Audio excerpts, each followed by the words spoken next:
My name is Elias Vance, and for 46 years, I was the sole guardian of a secret that lived in the shadow of Mount Hood. I'm recording this on an old cassette player because the government men, the real ones, can listen to everything else. This is my confession. For 46 years, I sheltered a family of Sasquatch, and I'm telling you this now because my silence cost me everything. The world needs to know the truth, not the myth. I've heard all the stories, the grainy photos, the campfire tales. None of them get it right. They don't understand the intelligence, the sorrow, or the fear. They don't understand that these beings have a history, a culture forged in hiding, and a reason for their secrecy that is far more terrestrial and far more terrifying than any supernatural explanation. It's a reason rooted in us, in our own capacity for cruelty. It's time someone spoke for them, even if it's the last thing I do. I'm recording this so you'll finally understand the truth I learned. On our last day together, the patriarch of the family, the one I called the old man, he finally showed me why they live in constant, silent terror of the very men I once served in uniform. It wasn't a story told in words. It was a warning, shown to me in the dark, scratched into stone, a history of a crime that our own government has spent half a century trying to bury. The woods have rules, ancient and deep. I came here thinking I was running from the ghosts of my past, but I was wrong. I was walking straight into a much older war, one fought in whispers and shadows, and I was about to be drafted onto a side I never knew existed.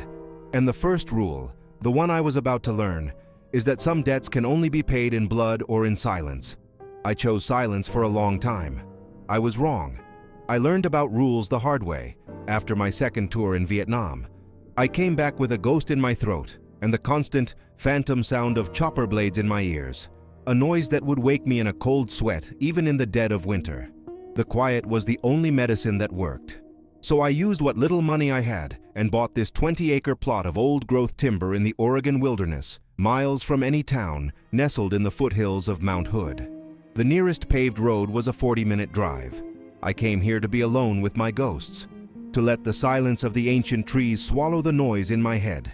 I built my cabin with my own 2 hands, felled the timber, set the foundation. This wasn't a retreat. It was an exile. I didn't want company. I didn't want conversation. I just wanted the world to forget I existed. And for a few years, it seemed to grant me my wish. The credibility of my story lies in the details no one would ever invent. The small truths of this place that have been etched into my bones.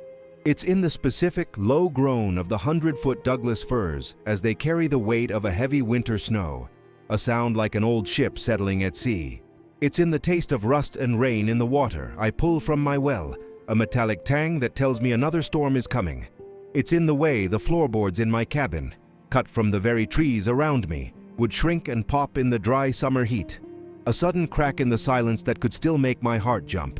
This place wasn't just land, it was a living thing, with its own breath and its own voice. And to survive here, you have to learn to listen. I thought I was just listening to the wind and the seasons. I had no idea something else was listening back. It all began in the fall of '78. A storm hit that felt like the sky was tearing itself apart. It wasn't just rain. It was a physical assault. Wind that howled like a freight train, and sheets of water that hammered the tin roof of my cabin so hard it was deafening. The world outside was just a roaring, violent chaos of blackness and noise. I remember sitting by my wood stove, the fire my only light, feeling the whole cabin shudder with each gust. In times like that, you feel small, insignificant. You're reminded that nature doesn't care about your plans or your past. You're just a guest. And sometimes, the host gets angry. I thought it was just another brutal Oregon storm, the kind that reshapes the landscape, fells old trees, and reminds you of your place. But this night was different. This night, the storm brought something with it. In a brief lull between the howling gusts of wind, I heard it. A sound that didn't belong. It wasn't thunder, it wasn't a falling branch, and it wasn't any animal I had ever heard in all my years in the woods. It was a low, guttural moan of pure agony. It wasn't loud, but it cut through the noise of the storm and vibrated right through the floorboards, through the soles of my boots, and up into my chest. It was a sound of deep, profound suffering. Animals scream when they're in pain, a cry of panic or terror. This was different. This sound had a weight to it, a resonance that felt personal. It felt intelligent. It was the sound of something that knew it was in unbearable pain and was trying to endure it in solitude. It was a sound an animal doesn't make, and it was close. My training from the jungle kicked in before I even had a chance to be scared. You don't ignore a sound like that in the wild. Indifference gets you killed. I grabbed my old Remington rifle from the rack by the door and lit a kerosene lantern. The moment I stepped off the porch, the wind nearly tore the lantern from my hand, and the freezing rain hit me like a spray of needles. The forest floor was a treacherous soup of mud and slick, fallen leaves. I followed the sound, one hand cupped around the lantern's fragile flame, the other gripping the cold, familiar steel of the rifle. The moaning came again, closer this time, and it guided me toward the creek that marked the western edge of my property. With every step, a feeling of dread grew in my stomach. I was walking towards something I wasn't supposed to see, something that was meant to remain hidden. I found her there, just beyond the creek bed. The wavering light of the lantern fell upon her, and for a long second, my mind refused to process what I was seeing. She was massive, easily over 7 feet tall, even while crumpled on the ground, covered in thick, dark hair that was matted with rain and mud. It was a female. Her arm was braced against a large boulder, her whole body trembling with strain, and her left leg was caught, horribly mangled, in an old poacher's bear trap, the kind with serrated steel teeth, illegal for decades, rusted but still brutally effective. The metal had bitten deep into her calf, and the ground around it was dark with blood, even in the pouring rain. She had clearly been trying to pull herself free, but the trap was anchored to a deep-set root, and she had only made the injury worse. She heard me approach. Her head snapped up, and the lantern light caught her face. Her breath came in ragged, steaming gasps in the cold air. She made no move to attack me, no aggressive posture, no threatening growl. She just watched me, her large, dark eyes wide with a mixture of terror and exhaustion. And the look in those eyes, that's the thing that broke me. That's the moment everything changed. It wasn't the wild, panicked look of a cornered bear or a cougar. It was intelligent, it was aware. And it was filled with a desperate, pleading question that I understood without a single word. It was the exact same look I'd seen in the eyes of a dying soldier in the Ia Drang Valley. A kid barely 19, holding my hand and looking up at me, asking me why this was happening to him. I stood there, frozen in the downpour, the lantern light flickering between us, my rifle feeling heavy and useless in my hand. Every instinct, every ounce of self-preservation I had, screamed at me to back away slowly, to go back to my cabin and bolt the door. Call the Forest Service in the morning, or better yet, call no one. Just leave. Let the forest take back its own. This was not my business. This was a secret of the deep woods. Something ancient and bigger than me. Something I had absolutely no right to interfere with. I should have left her. God knows, looking back now, it would have been the simpler path. But I couldn't. I couldn't unsee that boy's face in her eyes. I saw a debt that needed to be paid, even if it wasn't mine to owe. A life for a life. So, I lowered the rifle, resting its stock on the wet ground. I said nothing. I just held her gaze for a moment, trying to convey that I wasn't a threat. And then I turned and walked back to my shed, my heart hammering against my ribs like it wanted out. I returned with the heavy-duty jack from under the seat of my old Ford truck and a long steel crowbar. It took me almost an hour in that freezing, relentless rain, my fingers growing numb and clumsy, the metal of the jack slick and hard to grip. I worked to pry the rusted steel teeth of the trap apart, grunting with the effort, the metal groaning in protest. The whole time, she didn't move. She just watched my every action, her breathing shallow, her dark eyes never leaving me. The moment her leg was finally free, there was a quiet, deep groan of relief. She rose slowly, painfully, never putting weight on the injured limb. She held my gaze for one long, unblinking second, and then, without a sound, she melted back into the black wall of the tree line and was gone. I was alone again, shivering in the rain, with a secret that was already too heavy to carry. I knew, right then, that I would tell no one what I saw. This was my burden now. This was just the beginning of my story. The decision I made that night started a relationship that would define the rest of my life and reveal a truth I'm still struggling to comprehend. If you want to know what happened next, how this single act of mercy turned into a silent pact, and what they started leaving for me in return. Make sure you like this video and subscribe to the channel. Please share this with someone you think needs to hear it, and stay with me until the end. The real story is just getting started. That act of mercy, as I stood shivering in the rain, was the beginning.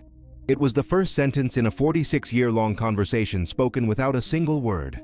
The next morning, the storm had passed, leaving behind a world scrubbed clean and unnaturally silent. The air was sharp and cold, and the only sound was the drip of water from the pine needles. I walked back to the western edge of my property, half convinced I had imagined the whole thing. A fever dream brought on by the storm's fury and my own isolation. But the evidence was there, stark and undeniable.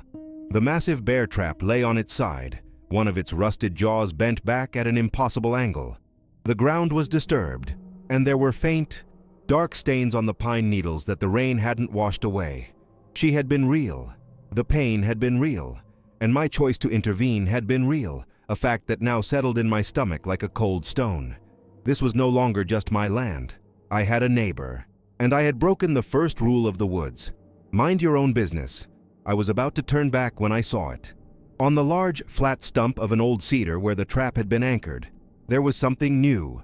It was a small, perfectly woven ring of cedar bark, the fibers intricately plaited into a circle no bigger than my fist. It was fresh, the scent of the bark still sharp and green. It wasn't something made by the wind or by chance. It was deliberate. It was crafted.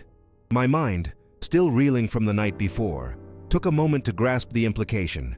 It wasn't a nest. It wasn't random. It was a gift. It was a gesture. It was, in its own silent way, a thank you. In that moment, the creature I had helped ceased to be an animal in my mind. An animal runs. It doesn't repay a debt. This was something else entirely. Something with a sense of reciprocity, of honor. It was a payment, and I knew with a chilling certainty that a payment demands a response. This was a conversation now, and it was my turn to speak. The woods have rules, and I had just been taught a new one. A trade is a promise. Back in my cabin, I paced the floorboards, the small cedar ring sitting on my rough-hewn table, feeling louder than any sound. What do you give to a 7-foot-tall secret that lives in the woods? My mind raced through my limited supplies. A piece of dried meat. No, they were clearly capable hunters. Tools? Ridiculous. I needed to offer something that wasn't about survival, but about goodwill. Something human. My eyes landed on the small crate of canned goods I kept for the deep winter. I pulled out a can of peaches in heavy syrup, a luxury I rarely afforded myself. It felt right. A token of sweetness in a hard world. I carried the can back to the stump, my heart pounding a little faster this time. I was no longer just tidying up a scene. I was actively engaging. I was inviting a connection. Placing the can in the center of the stump felt like signing a treaty whose terms I couldn't read. For a moment, I considered taking it back, but the memory of those intelligent, terrified eyes stopped me. I left the can and walked away, feeling as though I had just posted a letter to another world. The next day, the suspense was a physical thing. It was a tightness in my chest as I made my coffee, a constant urge to look out the window towards the tree line. It felt like the day after a first battle, waiting to see if the enemy would retaliate or retreat. Late in the morning, I couldn't stand it anymore and walked the path to the stump. My breath caught in my throat. The can of peaches was gone. There was no wrapper, no discarded lid, no sign of a struggle. It had simply vanished. I knelt down, examining the damp earth around the stump. I'm a decent tracker, but there were no clear prints, no discernible trail. It was as if it had been plucked from the stump by a ghost. But I knew it wasn't a ghost. They had come, taken my offering, and retreated back into the shadows. The pact was sealed. The stump was our post office, our trading blanket, the silent ground where our two worlds could meet. This was the beginning of our ritual, a quiet, steady rhythm that would soon become the central pillar of my life. A life for a life. The debt was being paid on both sides. That first exchange set the pattern for the years to come. Our ritual became a steady, quiet beat against the silence of my exile. Every few days, I'd leave something on the stump. When the first snows came, I left 2 of my old, thick wool army blankets. They were gone the next day. I left a block of salt, the kind hunters use for deer, and it slowly vanished over the course of a month.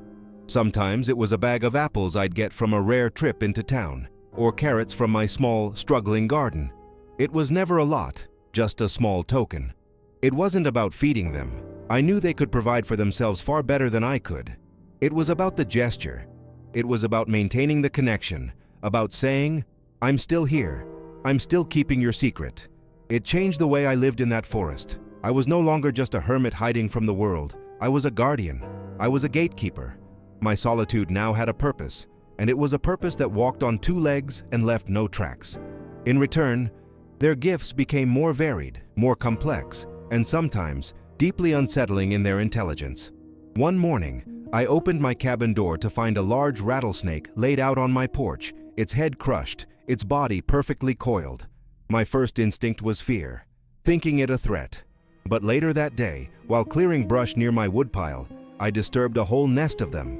The snake on my porch hadn't been a threat. It had been a warning. They were watching my home. Not just the stump. They were protecting me. Then came the herbs. Bundles of plants I didn't recognize would appear on the stump, tied together with blades of tough grass. I found one of them in an old botany book, Osha root, a powerful medicine for mountain ailments. My old war injuries ached in the damp cold, and chewing on the root, as the book suggested, brought a relief that no pill ever had. They weren't just trading, they were observing me, diagnosing my needs, and providing for them from their own deep knowledge of the forest. It was during that first winter that I confirmed there were more than one. I began to catch glimpses of them, always at a distance, always on the other side of the creek that cut through the back of my property. The female I had saved was smaller, more cautious, but there was another, a towering male I came to call the Old Man. He was immense, a monolith of dark fur and quiet authority. He would stand partially hidden behind a screen of ancient firs, just watching me as I chopped wood or worked in my garden. His presence wasn't threatening. It was solid, ancient, and deeply possessive of the land. He was the sentinel. It was his gaze that drew the line. From his posture, his unwavering station across the water, the second rule of our pact became clear. I never, ever crossed the creek into the deep woods. That was their home. My 20 acres were the buffer zone, and the creek was the border. A border I would not cross for more than 40 years. Soon after, I saw the third, a juvenile. It was smaller, quicker, and possessed a restless curiosity the adults lacked. I'd see it for a fleeting moment, a flash of dark fur darting between trees, peeking from behind a massive fern to watch me. There was an almost playful energy to it, a sense of innocent spying that was entirely different from the solemn watchfulness of the old man or the cautious gratitude of the female. Seeing the young one changed everything. This wasn't just a pair of creatures, it was a family. They were raising a child in this hidden world. The weight of my silence grew heavier. I wasn't just protecting a secret anymore. I was protecting a family, a legacy. My small, selfish exile had become entwined with their generational survival. The thought was both terrifying and humbling. My quiet little war against my own ghosts had been subsumed by their much older, much more vital one. This was my burden now, and it had a future. Their intelligence continued to reveal itself in layers. One afternoon, I heard a sound I'd never heard before, a specific three-note hoot, like an owl, but deeper, more resonant, and with a pattern that felt deliberate. It came from the ridge to the east. I paused, listening. It came again, insistent. A few minutes later, I heard the telltale rumble and crunch of tires on gravel. The green and white pickup truck of the U.S. Forest Service was making its slow, bumping way up the overgrown access road that led to my property line, probably for a routine fire risk assessment. I quickly doused my small burn pile and went inside. They drove to the edge of my clearing, made some notes, and left. The hooting didn't come again. I understood. It was a signal, an early warning system. They could hear and see things long before I could and had found a way to tell me when the outside world was encroaching. They were including me in their security perimeter. We were allies. The most profound proof of their understanding came the following winter. I came down with a vicious cough, a deep, rattling sickness in my chest that left me weak and feverish for more than a week. The effort of just keeping the fire going was immense. I knew they could hear me. The sound of my hacking cough was a raw, ugly intrusion into the forest's quiet. I had nothing to leave at the stump for days. Finally, when the fever broke a little, I forced myself to make the trip, carrying a small bag of dried apples. When I got there, a fresh bundle of leaves was waiting. They were long and silvery green and felt slightly sticky. I recognized them instantly from a book on native plants, Yerba Santa, the holy herb, a powerful natural expectorant. But Yerba Santa didn't grow up here in the damp chill of the mountain shadow. It preferred the drier, sunnier hills miles to the south. They had traveled, specifically for me, to find a medicine for my sickness. They had heard my cough and understood it as an ailment. This was no longer just a trade. This was care. That single act, the gift of those leaves, shifted the very foundation of our relationship. It was no longer a pact based on a life debt or a curious exchange. It had become a bond of mutual trust and, I had to admit to myself, affection. I was no longer just their silent benefactor. I was under their care as much as they were under my protection. I began to talk to them, not expecting an answer in words, but knowing I was being heard. While I split wood or tended my garden, I'd speak in a low voice, telling them about my day, about the ache in my shoulder, sometimes even about the faces I still saw in my dreams from the Iadrang Valley. The vast, lonely silence of my property was no longer empty. It was filled with their unseen but deeply felt presence. I was the most isolated man for 100 miles, yet for the first time since the war, I didn't feel alone. My ghosts were still there, but now, they had company. The most surreal moment of our connection happened one crisp autumn afternoon. I was splitting a large round of fir, the rhythmic work a kind of meditation. I found myself unconsciously humming a tune, a mournful, simple melody we used to sing in the army. It was a song about going home, but we all knew many of us wouldn't. I stopped, the axe handle resting on the block, the weight of the memory suddenly heavy. The forest was silent for a long moment, and then, from the deep woods across the creek, a sound drifted back to me. It was a low, resonant hum, impossibly deep, like the thrum of a giant cello. It was the old man. He was singing the melody back to me. Note for perfect note, he echoed my song of loss. I just stood there, frozen, the axe forgotten in my hands, as this ancient, unknown being shared a moment of sorrow with me across the boundary of our two worlds. I wasn't prepared for the wave of emotion that hit me, and I wept, the hot tears a shocking contrast to the cold air on my face. But the forest held darker secrets than just sorrow. The gifts continued, mostly natural things, uniquely shaped riverstones, twisted branches that looked like sculptures, strange, edible fungi. Then one day, I found something that made the cold dread from that first night return. There, sitting in the center of the stump, was an object that was utterly alien to this natural world. It was cold, metallic, and grimly familiar. A dog tag, a military-issue dog tag from the Vietnam era, just like the ones that had hung around my own neck. It was dented and deeply tarnished, the chain long gone, but the shape and the rolled edge were unmistakable. A name had been scratched off, but the faint outline of the lettering was still visible under the grime. My blood went cold. Where in God's name had they found this? And why give it to me, of all people? It felt less like a gift and more like a question, one that I had no way of answering and was terrified to ask. A primal fear, a paranoia honed in the jungle, took over. This piece of metal was a link. It connected their hidden world directly back to mine, to the world of men and governments and war. It was dangerous. It was proof of something. I didn't know what, but I knew I couldn't leave it there.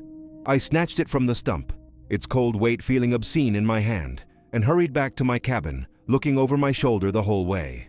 I couldn't throw it away. It felt too important, a piece of a story I was now part of. I couldn't keep it in sight. It felt like an accusation. That night, by the light of the fire, I pried up a loose floorboard in front of the hearth. I dug a small hole in the cold, hard-packed earth beneath my home, placed the dog tag in an old, rusty coffee can, and buried it. I replaced the board, sweeping the dust over it to hide the seams. It was the first secret I ever kept for them from the world.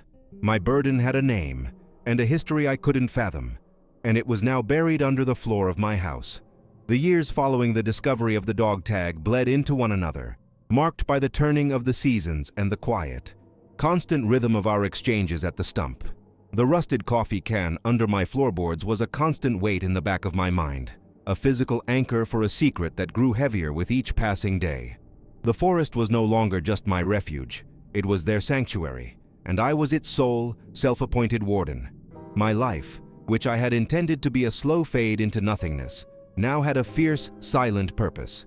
The trades continued, a language of objects and intentions. I would leave behind a bag of root vegetables, and in return, I'd find a cluster of chanterelle mushrooms, perfectly harvested, their golden caps a bright spot against the dark wood of the stump. It was a life of profound loneliness, yet I was never truly alone. The silent watchers in the trees were a constant presence, their existence a hum beneath the quiet of my days. My world had shrunk to 20 acres of timber, but it felt larger and more meaningful than it ever had before. The juvenile grew, and with it, my understanding of their intelligence deepened. Its curiosity was boundless. One summer, a piece of shrapnel from an old mortar wound in my hip started acting up, giving me a pronounced limp. I would favor my right leg, gritting my teeth against the familiar, grinding pain. A few days later, I was watching the tree line from my cabin window when I saw it, the young one, stepping out from behind a thicket of ferns. It watched me for a long moment. Then it took a few steps, deliberately and almost comically mimicking my limp, favoring its own right leg. It looked back at me, its head cocked, as if asking, "Is this it? Is this the hurt?" It wasn't mockery, it was empathy. It was an attempt to understand my pain by feeling it, or at least the shape of it, in its own body. In that moment, the gulf between our species felt impossibly small. It saw me not as a provider, but as a fellow being, one who also carried wounds. A trade is a promise, and this felt like a promise of shared understanding. Their capacity for care became undeniable. One afternoon, while splitting a particularly stubborn log of oak, my concentration lapsed. The axe glanced off the wood, and the sharpened edge sliced deep into the fleshy part of my left forearm. The pain was sharp, and blood welled up instantly, a shocking ribbon of crimson against my skin. I cursed, wrapping the wound tightly with a strip torn from my shirt, and retreated to my cabin to clean and bandage it properly. The next morning, on the stump, there was a carefully placed bundle of bright green sphagnum moss, the kind that grows in the boggy, hard-to-reach parts of the forest. My grandfather, a logger himself, had taught me as a boy that this moss was a natural antiseptic, used by old woodsmen to pack wounds and prevent infection. They had seen my injury from their hidden vantage point, understood its nature, and provided the exact medicine the forest offered. They weren't just watching. They were my medics, my silent, hairy physicians. Our communication evolved beyond just goods and warnings. It became more personal, more interactive. Some evenings, when the loneliness felt particularly sharp, I'd sit on my porch and speak to them, my voice low. I didn't tell war stories. I told them about my childhood, about learning to fish in a stream with my father, about the smell of my mother's kitchen. One night, I described the pattern of knocks my father used on my bedroom door. 3 quick taps, a pause, then 2 more. The next evening, as dusk settled, I heard it echo back from the deep woods. Tap, tap, tap, tap, tap. It was the old man, his knocks on a hollow log so powerful they resonated in my chest. I knocked the pattern back on the rail of my porch. He answered. We went back and forth for nearly half an hour, a conversation of rhythm and memory. It became our private signal, a way of saying, I am here, and I am listening. My ghosts were still with me, but they were no longer the only ones who listened to my stories. This deepening bond changed me. The desire to disappear, to be forgotten, was replaced by a fierce, protective vigilance. My routines shifted. I was no longer just a recluse. I was a sentry. Every morning, I would walk the perimeter of my property, not looking for game or firewood, but for signs of intrusion. A broken branch, an unfamiliar footprint in the mud, a discarded cigarette butt on the access road, anything that signaled the presence of the outside world. The woods have rules, and the most important one became keeping our 2 worlds separate. My paranoia, once a symptom of my trauma, became a tool for their survival. My isolation was no longer a retreat from my own past, but an active defense of their future. This was my post. I was a soldier again, but this time, I knew exactly what I was fighting for, and I was determined not to fail. This secret was my last mission. The first crack in our isolated world was a sound. It started faintly one spring morning, a distant mechanical whine that was utterly alien to the forest's symphony of birdsong and wind. Over the next few days, it grew louder, more insistent. Chainsaws, a whole chorus of them, snarling and biting into the trees on the tract of land just north of mine. A logging company had bought the parcel from a paper conglomerate and was starting to clear cut. The sound was a violation, a screeching, tearing noise that grated on my nerves and ripped through the peace I had spent years cultivating. For me, it was an irritation, a return of the mechanical noise I'd come here to escape. But for the family, it was something far worse.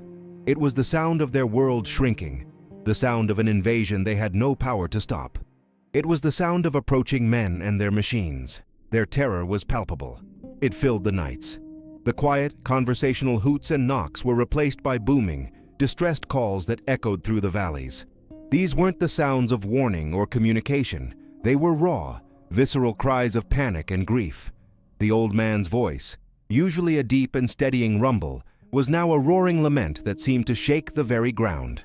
I would lie awake in my cabin, the sound of the chainsaws haunting my days and their cries of anguish haunting my nights, and I felt a profound, gut-wrenching guilt. I was one of the species doing this, one of the invaders. Their fear of engines, which I'd first glimpsed with the Forest Service truck, now made perfect, terrible sense. Engines meant disruption, destruction, and the loss of their home. And the source of that fear was now camped on their northern border, chewing through their world tree by tree. The loggers themselves soon became a direct threat. They were rough men, not malicious, just careless and loud, with little respect for the wilderness they were dismantling. Their workdays were filled with the roar of machinery and shouted curses, and their evenings were often spent with cheap beer and casual cruelty. They started trespassing onto the Forest Service land that buffered my property, looking for game. I began finding their trash, empty cans, plastic wrappers, shell casings, strewn along the trails. They were a noisy, messy presence, a stark contrast to the silent, respectful way the family moved through the woods. The loggers treated the forest like a resource to be exploited, while the family treated it as a home to be cherished. The two philosophies were on a collision course, and my small patch of land was right in the middle. I felt like a man living on a border between two warring nations. The first real close call came on a Saturday afternoon. The chainsaws were silent, but the men were still around. I was doing my morning patrol when I found them, 2 sets of fresh boot prints, deep-soled and heavy, on my side of the creek. They had crossed the unspoken border. They had ignored my faded, no trespassing signs. I followed the trail, my heart hammering in my chest, and it led me toward the dense thicket where I had once seen the female and the juvenile resting. Not 50 yards from that spot, I found what I was looking for, 2 freshly ejected 12-gauge shotgun shells, their brass heads gleaming in the dappled sunlight. They were hunting. They were blundering through the family's core territory, their sanctuary, with weapons in their hands. The cold dread I felt was suffocating. It was only a matter of time before a curious hunter stumbled upon something he wasn't supposed to see, and panic and gunfire would inevitably follow. The day I knew I had to intervene arrived a week later. It was a cool, clear afternoon. I was on my porch, sharpening the blade of my axe, when I saw them. 2 figures in bright hunter orange vests, rifles slung casually over their shoulders. It was 2 of the loggers, but they weren't just wandering this time. They were moving with purpose, heads down, as if tracking something. And they were heading directly for the high, rocky ridge to the west. A place I rarely saw the family but knew they used as a lookout point. A place with caves that offered shelter. My blood ran cold. Whether they were tracking a deer or just exploring, their path was a direct line to the family's most vulnerable refuge. I couldn't just stand by and watch. I couldn't let chance decide the outcome. I had to act, and I had to do it without revealing myself or my secret. My burden was no longer just about silence. It was about action. My mind raced. Confronting them directly was not an option. A crazy old man yelling at them to get off the land would only make them more curious, more defiant. What's the old coot hiding up there? They'd wonder. I couldn't call the sheriff. It would take too long and bring more unwanted attention. I had to use the forest itself. I had to use the skills the army had hammered into me decades ago in a different jungle. Be smarter than the enemy. Use their assumptions against them. They saw an empty wilderness, and I would use that illusion. I slipped back inside my cabin, grabbed my old Remington, and checked the chamber. I wasn't going to hurt them. I was going to scare them. I was going to make the forest itself seem hostile, to turn them around and send them scrambling back to the safety of their loud, bright machines. I would become a ghost in the trees, a phantom voice in the wind. I moved quickly, circling wide around their position, using the terrain to keep myself hidden. I stayed downwind, my soft-soled boots making barely a sound on the damp earth. My movements were fluid and silent, a grim muscle memory from a lifetime ago. I got ahead of them, positioning myself near a sheer rock face I knew would amplify and distort any sound. I waited, my breathing controlled, until they were about 100 yards away, just entering the small basin below the ridge. Then I acted. I raised the Remington and fired 3 rounds into the air, spacing them out. Bang! Bang! Bang! The sound cracking through the quiet afternoon and echoing off the rock wall, sounding like more than one rifle. A moment later, I took a deep breath and yelled, pitching my voice high with panic. "Bear! Big one! Getting out of here!" I crashed through some brush, making it sound like I was running for my life, then fell silent. The effect was immediate and exactly what I had hoped for. I heard a shouted curse, then the sound of 2 men scrambling, not forward, but back the way they came. There was no hesitation, no investigation. The combination of unexpected gunfire and a frantic warning about a rogue bear was more than enough to shatter their casual confidence. They were loggers, not hardened woodsmen. I listened as they crashed through the undergrowth, their retreat clumsy and loud, the sound fading as they made a beeline for the logging road. I stayed hidden, unmoving, until the only sound was the wind in the pines and the frantic beating of my own heart. The immediate danger had passed. The family was safe, for now. But as the adrenaline drained away, it was replaced by a cold, heavy certainty. This was not over. My actions, necessary as they were, had thrown a rock into a quiet pond, and the ripples were just beginning to spread. The cost of that day became clear within a week. The loggers didn't keep the story to themselves. They got back to town and told everyone who would listen about their encounter. The story, as stories do, got bigger and stranger with each telling. The lone, crazy vet living up on the mountain had opened fire on them. He was screaming at things that weren't there. He was unstable, dangerous.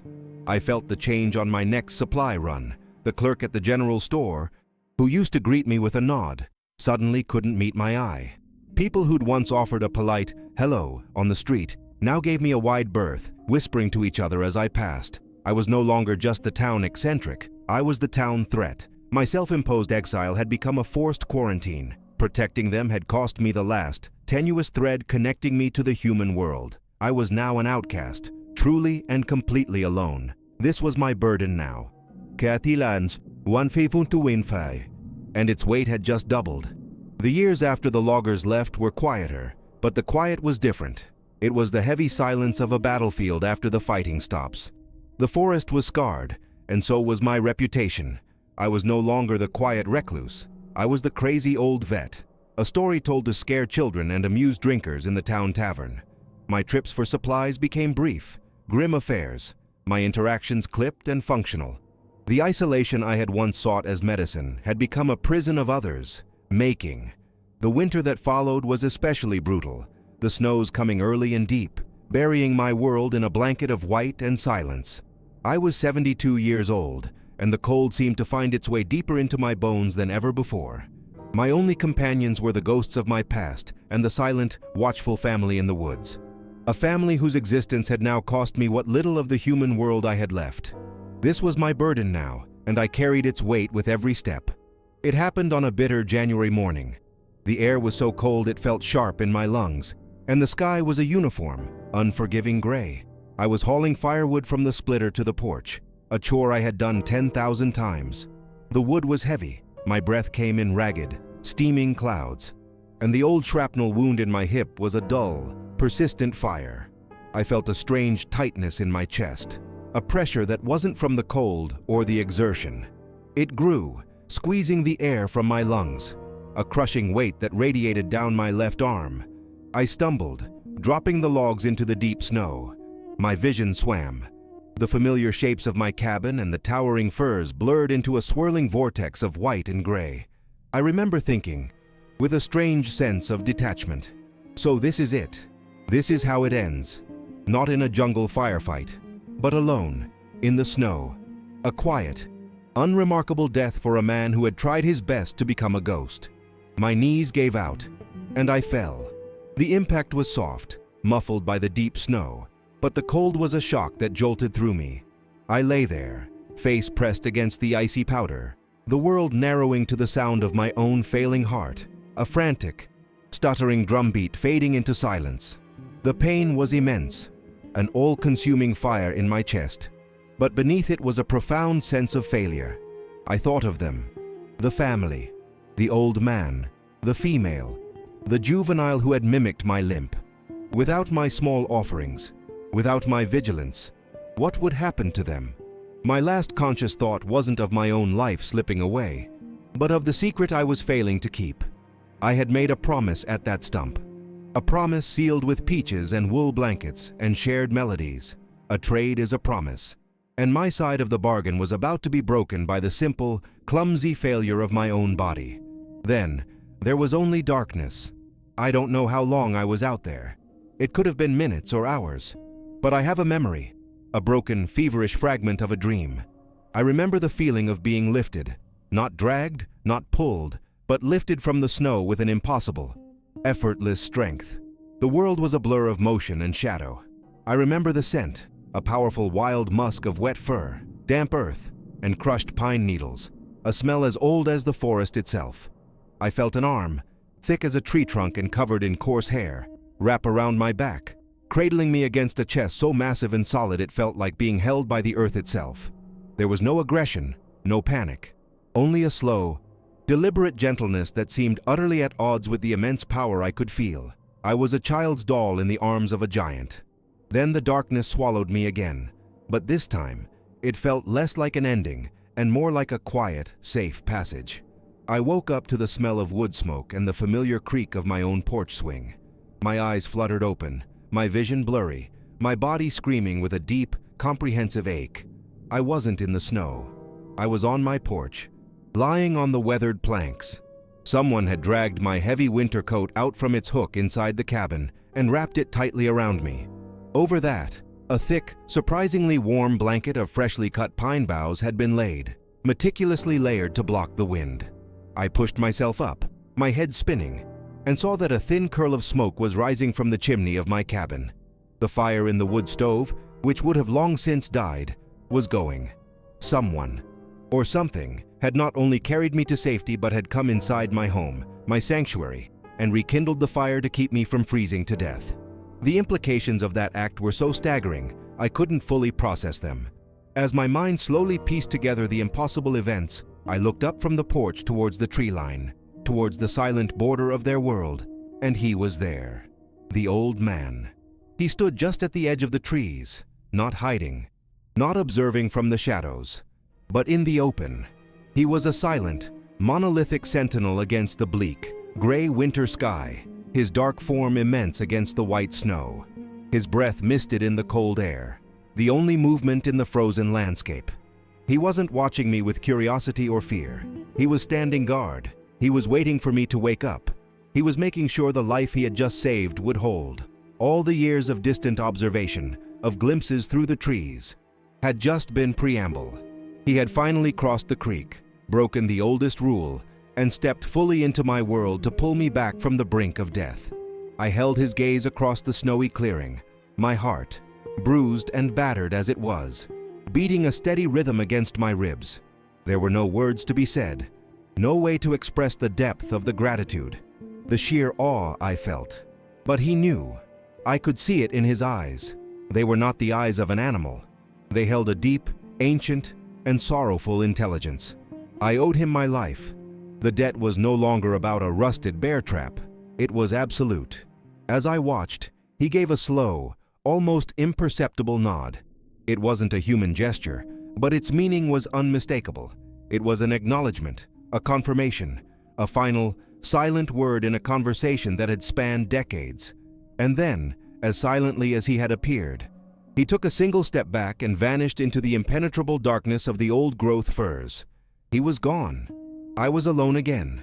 But the world had fundamentally, irrevocably changed. In the weeks of slow, painful recovery that followed, the meaning of my life crystallized. I was no longer a guardian out of a sense of duty or a debt for a past kindness. I was family. They had claimed me, and I, them. The pact was now a bond, sealed not with a trade, but with the shared vulnerability of life and death. My purpose was no longer just to keep them safe, but to understand why they needed such desperate protection. What was the source of the deep ancestral fear I saw in the old man's eyes? What was the story behind the dog tag still buried beneath my floorboards? Their terror of engines? The frantic cries during the logging? It was more than just a fear of noise or disruption. It was a specific and deeply rooted trauma. A life for a life. They had given me mine back, and I would spend whatever time I had left trying to understand the threat to theirs. When I was finally strong enough to resume our ritual, I went to the stump, my limp more pronounced than ever. I left a whole bag of dried apples, the best I had. The next morning, it was gone. In its place was not a bundle of herbs or a strange stone, but something that made my blood run cold. It was a piece of twisted, scorched aluminum. It was thin but incredibly rigid, with a strange honeycomb pattern visible on its bent edge. A patch of faded olive drab paint still clung to one side. It wasn't from a car or a piece of logging equipment. I had spent enough time around military hardware to recognize it. It was from an aircraft. It was wreckage. They hadn't just found this. They had kept it, and now they were giving it to me. It wasn't a gift. It was a piece of the puzzle. It was the next sentence in the story they were trying to tell me. A week later, another piece appeared. This time, it was a tattered, rotting scrap of fabric. It was olive drab nylon, incredibly strong despite its age, and tangled in it were several thin but powerful cords. It was unmistakably a piece of a parachute canopy. I stood there, the cold air burning my lungs, my mind racing, connecting the terrible dots.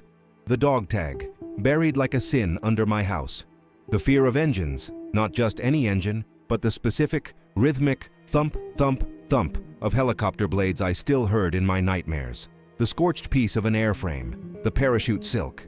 It wasn't a random collection of junk from the forest.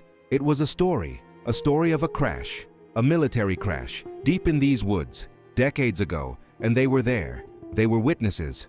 Or maybe, I thought with a fresh wave of dread, they were more than just witnesses. My mission was no longer simply to protect them from the outside world.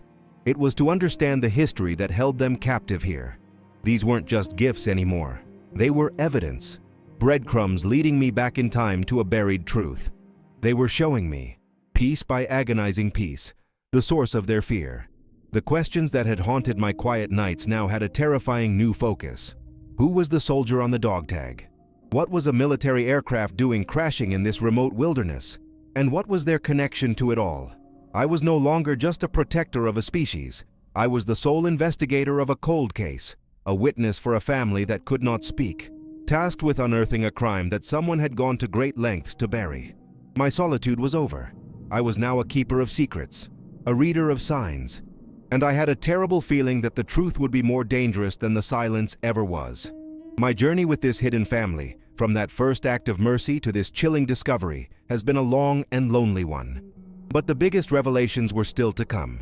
If you've been moved by this story, if you believe that some truths are worth fighting for, please show your support by liking this video and subscribing to the channel. Sharing this story helps their truth be heard, so please pass it on, and stay with me, because the outside world was about to come knocking, and the full, terrifying reason for their fear was about to become horrifyingly clear. The outside world finally broke through my fortress of solitude, not with a bang, but with the quiet crunch of tires on my long, untended driveway. It wasn't the Forest Service pickup or a local's dusty truck. It was a black SUV, the kind with no government plates, but an unmistakable air of federal authority radiating from its tinted windows, like a cold spot in the summer air. Two people emerged, a man and a woman, dressed in expensive, sterile outdoor gear that had never seen a real briar patch. They moved with a placid confidence that set every nerve in my body on edge. They introduced themselves with vague titles from a Special Projects Division of the Department of the Interior. They claimed they were investigating subterranean geological anomalies unique to this specific region of the Mount Hood National Forest. Their smiles were polished, their eyes were not. They were looking right past me, scanning the tree line with a predatory stillness. I felt like a bug under a glass, a minor obstacle in their path. They weren't interested in my cabin or my well-being. They unrolled a map on the hood of their vehicle, a satellite thermal image of my property. The woman pointed with a gloved finger to 3 large, persistent heat signatures that didn't correspond to any known geology. "These signatures move, Mr. Vance," she said, her voice flat and devoid of curiosity. The man then began his questions, each one a precision strike. Had I noticed any unusual tremors? Any anomalous vocalizations? Low-frequency sounds that carried for long distances? They mentioned a containment and recovery protocol for a sensitive bioengineering experiment that was lost during a transport incident back in the mid-70s. My paranoia, honed in the jungles of Vietnam, was no longer just a feeling. It was a blaring siren in my skull. They weren't looking for a myth. They were tracking an asset. They were hunting, and my lies about being a reclusive old man felt paper-thin as my hands began to tremble. After they left, a profound and unnerving quiet descended upon my land. It wasn't the peaceful silence I had cherished for decades. It was the dead, watchful silence of a place that knows it's being observed. The air itself felt charged, heavy with unspoken threats. I walked to the stump, our sacred meeting place, but I knew what I would find. The small offering of dried berries I had left that morning was untouched. The forest floor around it was pristine, devoid of even the faintest impression. They were gone. They had seen the black SUV, heard the alien voices, and had retreated so deep into the shadows that not even I could feel their presence. The guilt was a physical weight, a sickness in my gut. For 46 years, I had been their shield, my isolation, their greatest protection. Now, my presence had become a beacon, guiding the real monsters right to their door. I had failed my one last mission. My ghosts now had new, more terrible company, and they were all whispering the same word: betrayal. The agent's presence lingered long after their vehicle had disappeared. They were smarter than the loggers, more patient. They didn't crash through the woods, they infiltrated it. On my perimeter walks, my eyes, trained to spot the unnatural glint of a tripwire, started finding their sign. It was a small, drab green box, no bigger than my thumb, strapped to a tree and camouflaged with artificial bark. A seismic sensor. A few days later, I found another, then another, planted along the public trails that bordered my land, creating a listening grid. Once, while scanning the ridge with my old binoculars, I caught a flicker of light, a reflection off a lens, gone as quickly as it appeared. A motion-activated camera. They weren't just watching the heat signatures. They were mapping the family's movements, learning their patterns, their routines. They were turning the family's home, their sanctuary, into a digital cage, and I was trapped on the inside with them, able to see the bars, but powerless to tear them down. Paranoia became the air I breathed. Every snap of a twig was a footstep. Every unusual bird call was a coded signal between agents. I started sweeping my own cabin for listening devices, my hands shaking as I ran them along the rough-hewn logs. My solitude, once my armor, was now a soundproof room where my own fear echoed back at me, louder and louder.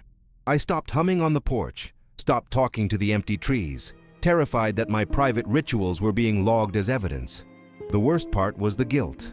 I would stand by the creek, the border I had never crossed, and stare into the silent, unmoving woods, apologizing in a whisper. I had brought this plague upon them. My act of mercy with the bear trap all those years ago had started a chain of events that now led to this high-tech manhunt.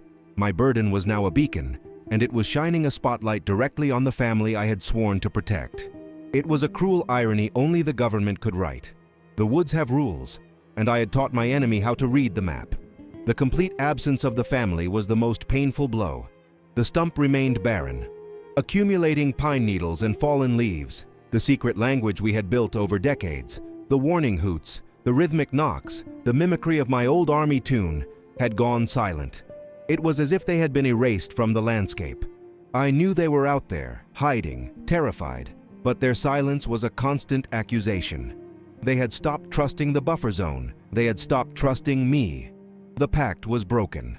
shattered by the sterile efficiency of the black SUV and its occupants. I was utterly, completely alone again, but this time, the loneliness wasn't a choice.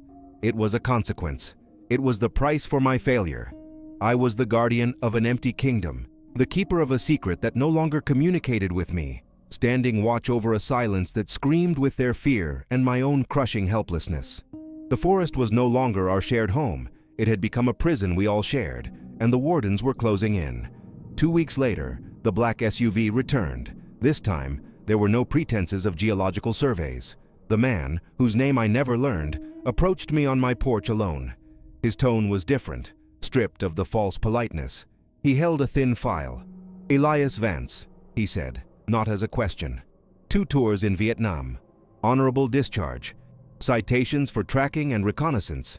And a recent complaint filed with the county sheriff by a logging crew, firing a weapon, reported instability."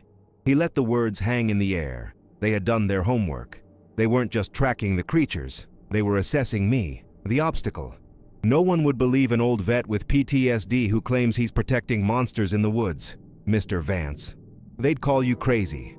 They might even put you somewhere quiet, for your own good, while we finish our work here. It wasn't a direct threat of violence. It was worse. It was the cold, bureaucratic threat of erasure, of being dismissed and locked away while they did whatever they wanted. "Cooperate," he continued, his voice a low, reasonable murmur that was more menacing than any shout. "And this all goes away. We just want to conclude our operation." It was then, in his attempt to placate me, that he made his mistake. He revealed their true purpose. This is simply a recovery mission.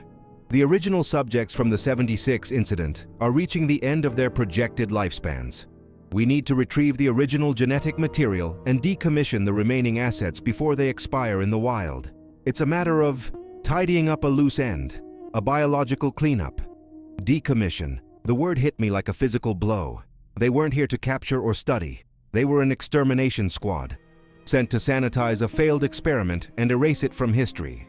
The old man, the female I had saved, the young one who mimicked my limp, they weren't fugitives to them. They were outdated equipment to be scrapped. A life for a life.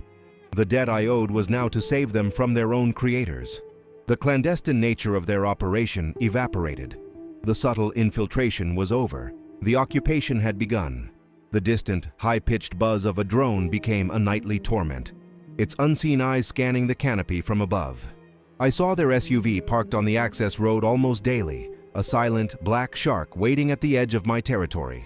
One evening, I saw a second vehicle, a dark green van with a satellite dish mounted on the roof, parked further down the trail. They were escalating, bringing in more technology, more personnel.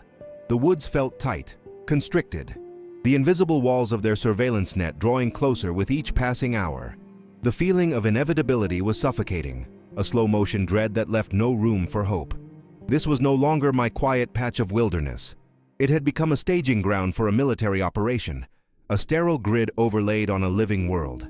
I was just a ghost haunting the edges of their war, a witness to a crime that was about to happen in my own backyard, on my watch. I couldn't win this way. My silence, my small deceptions, my knowledge of the terrain, they were nothing against satellite imaging, thermal sensors, and a government with a half-century-old secret to protect. To sit and wait was to let them be decommissioned. The thought of the old man, who had carried me to safety, being hunted down and destroyed by these sterile men in their clean gear was unbearable. The debt of my life, which he had so gently paid, demanded a response of equal measure. I had to do something drastic, something they wouldn't expect.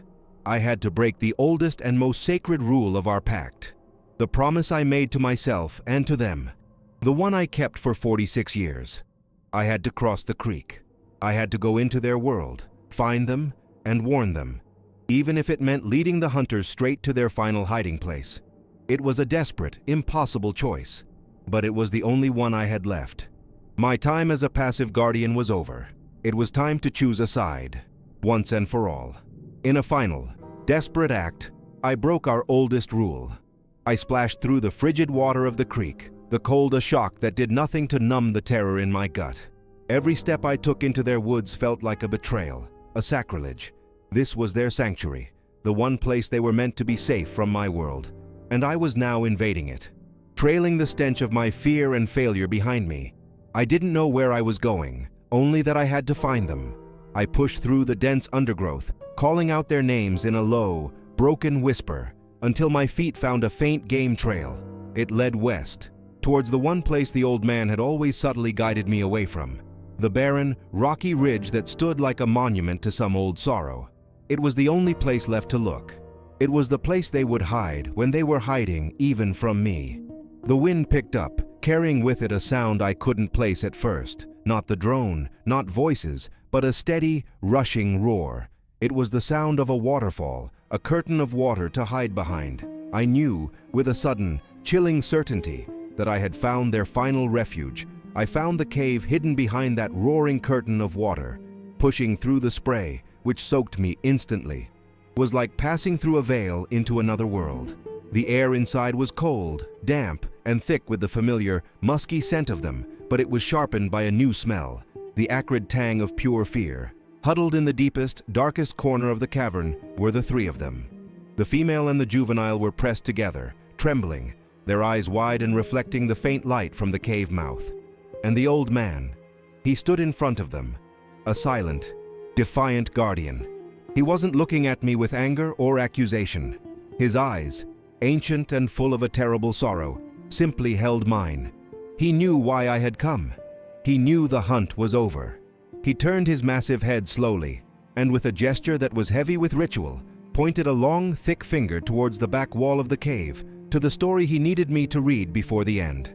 The final rule of our pact was about to be revealed. Some secrets are too terrible to be kept silent. They must be shown.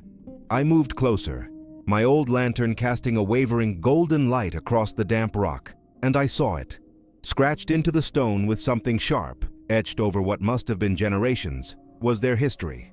It was a mural of terror. The first image was crude but unmistakable, a drawing of a thing falling from the sky, a machine with spinning blades at the top, a helicopter. Below it were figures of his kind, scattered in panic. The next panel was even more horrific. It showed smaller figures, men drawn in stiff, unnatural lines, wearing strange suits that covered their entire bodies. These men were not carrying rifles, they were firing nets, wide and entangling. I saw his people being caught, struggling, tangled in the ropes like animals. And in the final, Meni Fuertaki, Eriefant, chilling section of the mural, a few of his kind were shown escaping, running into the deep woods. One of these figures was larger than the others, and drawn with a particular focus. He was watching the captured ones being led away. I looked from the drawing to the old man. He met my gaze and gave a single, slow nod. He was showing me his own memory. He was a survivor. My eyes scanned the horrific details on the wall, and then I saw it. The detail that connected everything. In one of the drawings, a captured Sasquatch, its head bowed in defeat, had a small, distinct shape hanging from a cord around its thick neck. It was the unmistakable shape of a dog tag. The breath left my body in a ragged gasp. The rusted piece of metal buried under my floorboards wasn't a soldier's lost memento. It wasn't a trophy from a battle. It was an identification tag. Their identification tag. The old man saw the moment of understanding on my face. He slowly raised his own hand and pointed to the thick, matted fur on his own chest. He let out a low, guttural rumble, a sound of deep, resonating pain that vibrated in my bones. The truth, in all its monstrous clarity, hit me like a physical blow. They weren't a missing link the government had discovered. They were property. They were a failed weapon, a biological experiment that got loose in a crash. They weren't hiding from humanity. They were hiding from their creators. This is what we do. The thought screamed in my mind. We create, we lose control, and then we hunt down our mistakes to bury them. The fear of engines, the terror of helicopters, the secrecy, the hiding. It was all the desperate survival instinct of escaped assets trying to avoid being decommissioned. They weren't a myth, they were a cover-up, as this horrible truth settled over me. Another sound cut through the roar of the waterfall. It was faint at first, then clearer, the crackle of a radio, shouted commands, the sound of heavy boots crashing through the undergrowth. They were here. The recovery team was closing in on the cave, following the heat signatures to their source. The drone had done its work. The net was closing for the last time. The old man looked at me, and his eyes weren't pleading for his own life. They were pleading for the lives of his family, for the young one who still trembled behind him.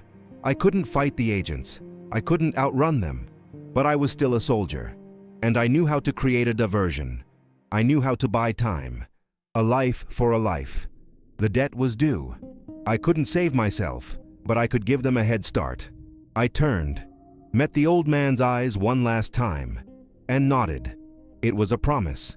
I ran from the cave, back through the thundering curtain of water, my mind a cold, clear machine of tactical thought. The army had taught me how to destroy, and now I would use that knowledge to save. I scrambled down the ridge, away from the cave, pulling a canister of lighter fluid and a book of matches from my pack. The wind was blowing east, back towards my property, back towards my home. The agents were west, closing in on the waterfall. I had one chance to pull them away, to create a new, bigger problem that they couldn't ignore. A wildfire. Using the skills they had taught me, I began to set a controlled burn, starting with a patch of dry pine needles and fallen leaves. The flames caught instantly, greedily, and spurred on by the wind, began to race eastward. A growing wall of smoke and fire pushed directly between the government agents and the family's escape route. I was erasing their trail with a curtain of flame. I ran ahead of the fire line, my lungs burning, feeding the blaze, making sure it grew into an undeniable threat. I was setting my own world on fire. I watched as the flames licked at the edges of my 20 acres, the land I had nurtured and protected for nearly half a century. Then, with a roar, the fire engulfed my cabin, the home I had built with my own hands, my books, my tools, my memories, my 46 years of solitude, all of it turning to smoke and ash. I was burning my life to save theirs. This was my burden, and I was finally laying it down in a blaze of sacrifice. The smoke was thick, choking me, my eyes streaming. As I stumbled through the burning undergrowth, my foot caught on something hard and metallic, half buried in the earth. I fell, gasping for air, and looked down. It was the old bear trap, the rusted, serrated jaws that had started everything. A random act of cruelty, left to rust in the woods, had by chance led me to a lifetime of purpose. And here it was again, at the very end. A final, grim salute. My last memory is of the smoke, thick and black, and the distant, panicked shouts of the agents as they diverted to deal with the fire. Then, the wail of sirens. I remember the strong hands of firefighters pulling me from the edge of the inferno, their faces smudged with soot, their eyes full of pity for the crazy old man who had burned down his own home. I'm telling this story now from a quiet room with soft walls, recording it on an old cassette player they let me keep. They say I'm confused, a traumatized veteran who suffered a psychotic break from isolation and guilt. They say I started the fire in a fit of delusion, but I know the truth. Some debts take a lifetime to pay, and some promises can only be kept with fire. My only regret is that they believed my lies. The greatest secret I ever kept was theirs. A final salute to a family of soldiers abandoned behind enemy lines. A family I hope, with all my heart, is finally free. I never saw them again. I don't know if the fire gave them enough time, if they made it over the mountains into the deeper, uncharted wilderness where no one would ever look for them. But sometimes, on quiet nights when the wind is just right, I think I can hear it, far away, carried on the air for hundreds of miles. Tap, tap, tap, tap, tap. A quiet promise, echoing from the dark. Or maybe it's just another ghost, a memory of a debt that was finally paid in full. I've shared my truth, the real story that was hiding in the shadows of Mount Hood. The rest is up to you, believe it or not, but know that the world is far stranger, and our own actions far more consequential than we are ever led to believe. The woods have rules. And the most important one is that everything we try to bury eventually finds its way back to the surface. Everything leaves a trace. My story is over. I've told you the truth I paid for with my entire world. Now it's your turn to make sure it wasn't for nothing. If you believe this story deserves to be heard, please give this video a like, subscribe to the channel, and share it with someone who needs to understand what really hides in the shadows of our world. And please, stick around and watch the next story that appears on your screen. There are more secrets out there, waiting for someone brave enough to listen. Thank you for hearing my confession.